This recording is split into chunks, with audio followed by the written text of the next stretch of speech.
On passe maintenant au bilan de la matière.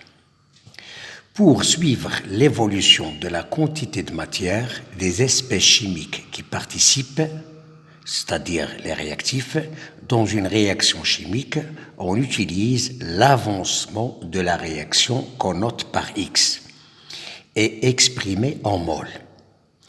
L'avancement prend une valeur maximale, X max, à la fin de la réaction, c'est-à-dire au cours de la réaction, l'avancement est nul à l'instant t est égal à 0, c'est-à-dire à l'état initial.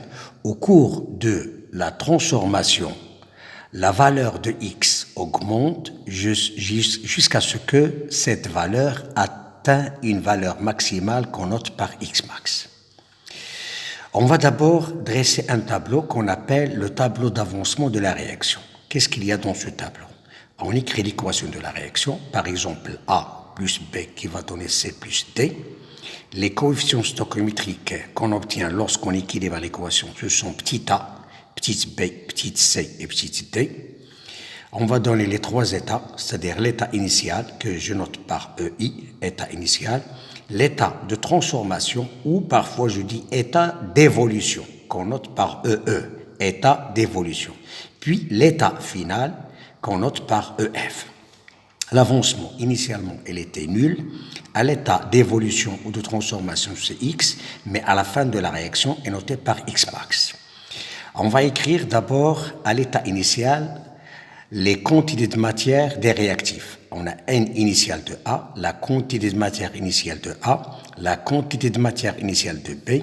On avait 0 mol de C, 0 mol de D. Au cours de la transformation, la quantité de matière de A et B va diminuer et on a l'apparition des produits, c'est-à-dire N initial de A qui va diminuer de AX. A, c'est le coefficient stoichiométrique, X, c'est l'avancement. La quantité de matière de B devient N initial de B moins BX. La formation de petite CX et petite DX. À la fin de la réaction, on aura N initial de A moins AX max, N initial de B moins BX max, CX max, DX max. C'est-à-dire, au cours de la transformation, ce qui varie, c'est l'avancement X. Elle était 0, X à l'état de transformation et X max à l'état final. L'avancement de la réaction permet de déterminer la composition du système à un instant donné, c'est-à-dire à l'état final. Et la composition du système à l'état final qu'on appelle le bilan de la réaction. D'accord? On va voir par la suite comment peut-on déterminer l'avancement maximal. On va définir d'abord qu'est-ce qu'un réactif limitant. متفاعل محيط كيتقادى. On appelle réactif limitant le réactif dont la disparition totale empêche la poursuite de la réaction chimique.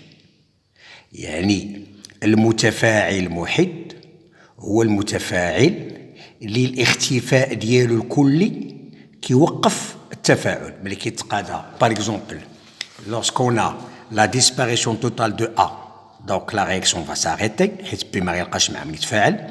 Ou si on a par exemple la disparition de B, la réaction va s'arrêter علاش حيت A ما غيلقاش معاهم يتفاعل. C'est pour cela qu'on appelle le réactif limitant. Donc, le réactif limitant est entièrement consommé à la fin de la réaction. Comment peut-on déterminer le réactif limitant? Pour déterminer le réactif limitant, dans le cas d'une réaction générale de type AA plus BP plus CC plus DD, on pose deux hypothèses. On suppose que c'est A qui est le réactif limitant.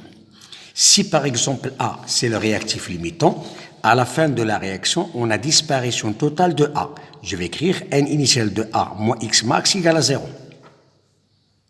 Et je vais déduire la valeur de X max, qui est égale N initial de A divisé par A. Cet avancement, je vais la noter par XM1. Maintenant, on suppose que c'est B qui est un réactif limitant. Donc, dans ce cas-là, je vais écrire N initial de B moins Bx max est égal à 0. Et je vais déduire une autre expression de X max, que je vais noter par X max 2, est égal à N initial de B divisé par B. C'est-à-dire, on a deux valeurs possibles d'avancement maximal. Dans ce cas-là, on va prendre la plus petite, c'est-à-dire si N initial de A sur si N initial de A sur A est inférieur à N initial de B sur B, je vais dire que X max est égal à N initial de A sur A. Et je dis que A c'est un réactif limitant. Si N initial de B sur B est inférieur à N initial de A sur A, je vais prendre comme avancement maximal N initial de B sur B et je vais dire que B c'est un réactif limitant. إلا كانت هذا التعبير صغر من هذا غنقول المتفاعل المحيد هو A والافونسون ماكسيمال هي هذه. إلا كانت ان انيسيال ديال بي على بي هي اللي صغر من ان انيسيال دو A على A غنقول اكس ماكس هو ان انيسيال دو بي على بي والمتفاعل المحيد لا ستادير لو رياكتيف ليميتون سي بي.